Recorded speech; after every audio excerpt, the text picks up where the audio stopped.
मैं हूं दिल इम्तियाज और आप देख रहे हैं तख्ती ऑनलाइन। आप इमेजिन कीजिए आपके मुल्क पर अटैक होने वाला है, जहाज समंदरों में आ रहे हैं और आपको इल्म ही नहीं। जहाज आपके मुल्क के बहुत पास पहुंच चुके हैं लेकिन आप जानते ही नहीं। तो आप तो आधी जंग पहले ही हार चुके हैं।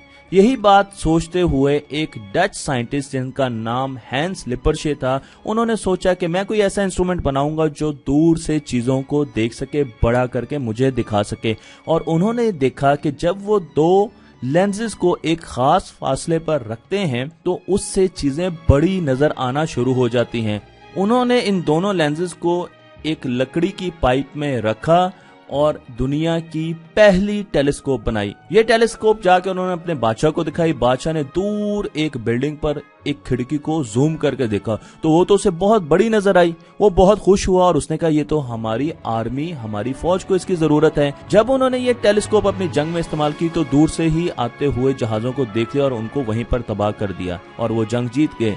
टेलीस्कोप को पहली मर्तबा आसमानों की तरफ किया गैलीलियो ने। गैलीलियो ने सोचा कि क्यों ना आसमानों में देखा जाए, स्पेस में देखा जाए और चीजों को बड़ा करके देखा जाए तो पता चले कि क्या चीजें मौजूद हैं। क्योंकि उन्होंने जो टेलीस्कोप में मॉडिफिकेशंस की थी उसके जरिए ये टेलीस्कोप 1000 गुना ज्यादा बड़ा इमेज दिखाती थी हमारी आंख से। तो जब उन्होंने चांद की तरफ देखा तो उन्हें हैरानी हुई क्योंकि चांद की सरफेस रफ थी, जबकि हम ये समझते रहे कि चांद बहुत प्लेन सरफेस का है। उन्होंने इसकी काफी ज्यादा तस्वीर बनाई। वो तस्वीर मैंने आपको यहाँ पर दिखा दी है, जहां पर उन्होंने दिखाया है कि चांद पर बहुत से गड्ढे मौजूद हैं, बहुत से इम्पैक्ट मौजूद हैं। चांद की सरफेस एक रफ सरफेस है। लेकिन जब जुपिटर की तरफ उन्होंने किया इस टेलीस्कोप को तो उनको अंदाजा हुआ कि जुपिटर के गिर्द कोई चीज घूम रही है। वो एक नहीं है, वो दो है, वो दो नहीं है, वो तीन है, वो तीन नहीं, वो चार है। उन्होंने अपनी तस्वीर में दिखाया जुपिटर को एक सर्कल के साथ और उसके इर्द गिर्द घूमती हुई चीजों को स्टेरिक्स के जरिए या स्टार्स के जरिए। ये जुपिटर के मून है। आज हमें पता है कि जुपिटर के गिर्द 50 से ज्यादा मून घूमते हैं। फिर उन्होंने वीनस की तरफ देखा और वीनस के घटते बढ़ते फेजेस को देखा। बिल्कुल ऐसे जैसे चांद के फेजेस होते हैं, वीनस के भी फेजेस उनको नजर आए। उन्होंने उसकी भी तस्वीर बनाई। वीनस के बाद उन्होंने सैटर्न की तरफ देखा और उनको थोड़ा सा अंदाजा नहीं हुआ कि सैटर्न कैसा नजर आता है। उन्होंने सैटर्न की जो उनको समझ आई मुख्तलिफ किस्म की तस्वीर बनाई। उनको यह लगा कि शायद सैटर्न के गिर्द भी दो मून घूम रहे हैं या दो प्लैनेट्स घूम रहे हैं। लेकिन जब उन्होंने सूरज की तरफ देखा तो उनको बहुत ज्यादा हैरानी हुई क्योंकि सूरज में कहीं कहीं उनको ब्लैक डॉट्स नजर आए। उन्होंने ये ब्लैक डॉट्स अपनी तस्वीर में दिखाए। आज हम ये जानते हैं कि ये ब्लैक डॉट्स बहुत ज्यादा हाई मैग्नेटिक फील्ड्स की वजह से प्रोड्यूस होते हैं। उनके बाद आए जोहानस हेवेलियस, एक बहुत बड़ी टेलीस्कोप बनाई, 3 मंजिला 3 स्टोरी जो टेलीस्कोप उन्होंने बनाई उसमें बहुत सारे मैकेनिकल इंस्ट्रूमेंट्स में इस्तेमाल किए गए।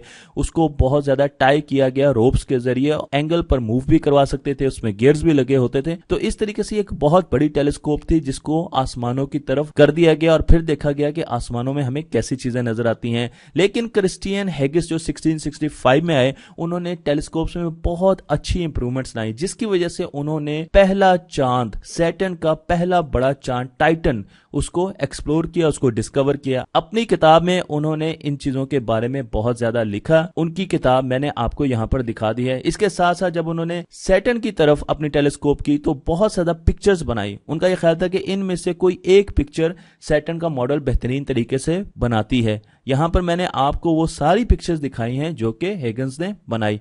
फिर जब उन्होंने मार्स की तरफ देखा तो वहां पर उनको ब्लैक डॉट्स नजर आए। उन्होंने वो ब्लैक डॉट्स भी दिखाए हमें यहां पर, जिसे आज हम साइटस मेजर कहते हैं। टेलीस्कोप को रेवोल्यूशनाइज किया निकोलस जुकस ने। उन्होंने पहली रिफ्लेक्टिंग टेलीस्कोप बनाई। अभी तक जितनी टेलीस्कोप इस्तेमाल हो रही थी उनमें लेंसेज यूज हो रहे थे, वो रिफ्रैक्शन बेसिस पर काम करती थी। लेकिन 1660 में उन्होंने पहली रिफ्लेक्टिंग टेलीस्कोप बनाई और उसमें मिरर्स का इस्तेमाल किया। इनके काम को बाद में बेहतर किया आइजैक न्यूटन ने, जिन्होंने उस टेलीस्कोप को और भी अच्छे तरीके से बनाया। आपको इस टेलीस्कोप का मैकेनिज्म मैं बता देता हूं। लाइट जब भी किसी सोर्स से आती है, मसलन सूरज से आ रही है, तो वो एंटर होती है और एंड पर एक मिरर लगा होता है। इस मिरर से लाइट रिफ्लेक्ट होती है एक और मिरर पर, ये आपको दूसरा मिरर नजर आ रहा है, और उससे जब रिफ्लेक्ट होती है तो वो आई पीस में चली जाती है जहां पर हमारी आंख इंतजार कर रही होती है उसे देखने के लिए। तो ये एक बड़ी सिंपल सी टेलीस्कोप थी, पर ये एक बहुत ही बड़ी टेक्नोलॉजी शिफ्ट थी। विलियम हर्शल ने बहुत सारे टेलीस्कोप्स बनाई, उन्होंने मुख्तलिफ डिजाइन की टेलीस्कोप बनाई, उन्होंने 400 से ज्यादा टेलीस्कोप्स बनाई और उनके मुख्तलिफ डिजाइन आपको इंटरनेट से मिल सकते हैं। उन्होंने आसमानों की तरफ देखा, उन्होंने आसमान को प्लॉट करने की कोशिश की, उन्होंने डिफरेंट स्टार्स के प्लैनेट्स को प्लॉट करने की कोशिश की। यहां पर मैं आपको कुछ चीजें दिखाता हूं। उन्होंने हमें मिल्की वे गैलेक्सी का एक मॉडल दिया। यहां पर आप हर्शल का गैलेक्सी मॉडल देख सकते हैं। ये एक फ्लैट मॉडल है। उन्होंने हमें बताया कि हमारी गैलेक्सी फ्लैट है। जिस तरह ये प्लैंक, एक लकड़ी का प्लैंक जो है वो फ्लैट है, इसी तरीके से हमारी गैलेक्सी भी फ्लैट है और ये मुख्तलिफ स्टार्स आपको नजर आ रहे हैं। इसके साथ साथ जब वो दूर किसी चीज को देखने की कोशिश करते थे तो उनको बहुत दूर एक छोटा कॉमेट नजर आता था जो सूरज के गिर्द बहुत स्लो स्लो मूव करता है। वो हैरान थे कि ये इतना स्लो क्यों मूव करता है, और बाद में उनको अंदाजा हुआ कि ये कॉमेट नहीं बल्कि ये एक प्लेनेट है जिसे हम यूरेनस कहते हैं। तो उन्होंने एक प्लेनेट को भी डिस्कवर किया। विलियम पार्सन ने भी एक बहुत बड़ी टेलीस्कोप बनाई। ये एक बहुत बड़ी रिफ्रैक्टिंग टेलीस्कोप थी जिसमें लेंसेज लगे होते थे। आपको मैंने ये टेलीस्कोप यहां पर दिखाई है और आप देख सकते हैं इस इंसान के साइज से कि ये कितनी बड़ी टेलीस्कोप है। और इस टेलीस्कोप को एक किले में बंद किया जाता था और इसको ऑपरेट करने के लिए सीढ़ियों के जरिए ऊपर जाना पड़ता था। इस टेलीस्कोप के जरिए हमने ओरियन नेबुला को देखा और उनकी पिक्चर्स बनाई। हमने मुख्तलिफ गैलेक्सीज और नेबुला को देखा जिस तरह वर्लपूल है, और हमने इनकी भी पिक्चर्स बनाई। इसी तरीके से क्रैब नेबुला को देखा और बाद में हमें अंदाजा हुआ कि यह नेबुला किसी सितारे के फटने की वजह से पैदा होता है। सबसे बड़ी रिफ्रैक्टिंग टेलीस्कोप यॉर्क टेलीस्कोप है जिसका लेंस 1 मीटर बड़ा है। ये लेंस इसका 1 मीटर बड़ा है। इसकी वजह से इसकी ट्यूब भी बहुत बड़ी है और इस ट्यूब के बड़े होने की वजह से इसका जो साइज है वो 18 मीटर है। यानी 18 मीटर लंबी ये ट्यूब है जिसका लेंस 1 मीटर लंबा है। तो ये बहुत बड़ी टेलीस्कोप थी और तमाम टेलीस्कोप हमारी आंख के मैकेनिज्म पर काम कर रही होती हैं। जब भी हमारी आंख में से रोशनी दाखिल होती है जो कि प्यूपल्स होती है, ये जो ब्लैक कलर का डॉट है ये प्यूपल है, इसके जरिए हमारी आंख में रोशनी दाखिल होती है। तो जितनी ज्यादा रोशनी हमारी आंख में दाखिल होगी उतना अच्छा हमें नजर आएगा। इसलिए जब हम रोशनी में देख रहे होते हैं तो हमारा प्यूपल छोटा हो जाता है क्योंकि बहुत ज्यादा रोशनी अंदर आ रही होती है तो ये सिकुड़ जाता है। लेकिन जब रात होती है या अंधेरे में अचानक हम देखें या बिजली चली जाए तो हमारा ये प्यूपल फौरन बड़ा हो जाएगा क्योंकि अब रोशनी बहुत कम है। तो जब भी अंधेरे में हम शुरू में जाते हैं हमें नजर नहीं आता, पर कुछ देर के बाद हमें चीजें नजर आना शुरू हो जाती है।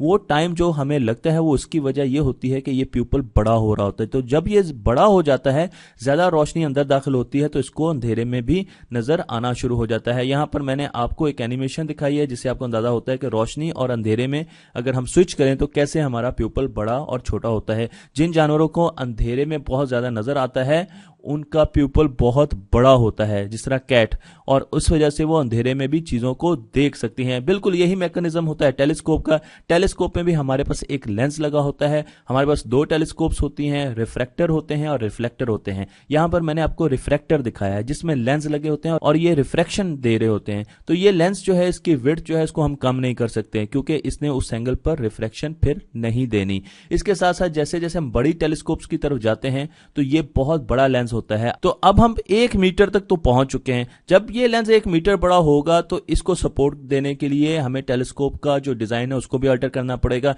उसके साथ साथ कुछ अरसे के बाद ये लेंस लूज हो जाता है क्योंकि इसका वेट बहुत ज्यादा होता है। इस वजह से भी हमें प्रॉब्लम्स आते हैं। फिर लेंस का एक अपना प्रॉब्लम होता है कि जब लाइट उसमें आती है तो उसकी डिफरेंट वेवलेंथ डिफरेंट एंगल पर रिफ्रैक्ट होती हैं। यहां पर मैंने आपको दिखाया जिसकी वजह से एक अब्रेशन इफेक्ट आ जाता है। हमें चीजें सही नजर नहीं आती, उनकी बाउंड्रीज जो है वो कलरफुल नजर आना शुरू हो जाती हैं। तो इसलिए हम लेंसेज को ज्यादा पसंद नहीं करते टेलीस्कोप्स में। दूसरी किस्म की टेलीस्कोप्स रिफ्लेक्टर होती हैं और इनमें क्या होता है, इनमें आपके पास एक मिरर पीछे लगा होता है। तो लाइट सीधी आती है, अंदर आ जाती है टेलीस्कोप के और इस मिरर से रिफ्लेक्ट होती है। अब इस मिरर से लाइट ने गुजरना तो है नहीं, इसलिए इसका साइज हम छोटा कर दें, इसको पतला कर दें, थिन कर दें तो कोई मसला नहीं आएगा। इसलिए मिरर हम बड़े भी बना सकते हैं और वो बहुत ज्यादा पतले होते हैं, उनसे लाइट रिफ्लेक्ट हो जाती है। रिफ्लेक्ट होने के बाद वो एक और मिरर पर डलती है और उससे फिर रिफ्लेक्ट होती है और आईपीस में चली जाती है। तो इसलिए जब भी हम रिफ्लेक्टिंग टेलीस्कोप्स की बात करते हैं तो ये बहुत छोटी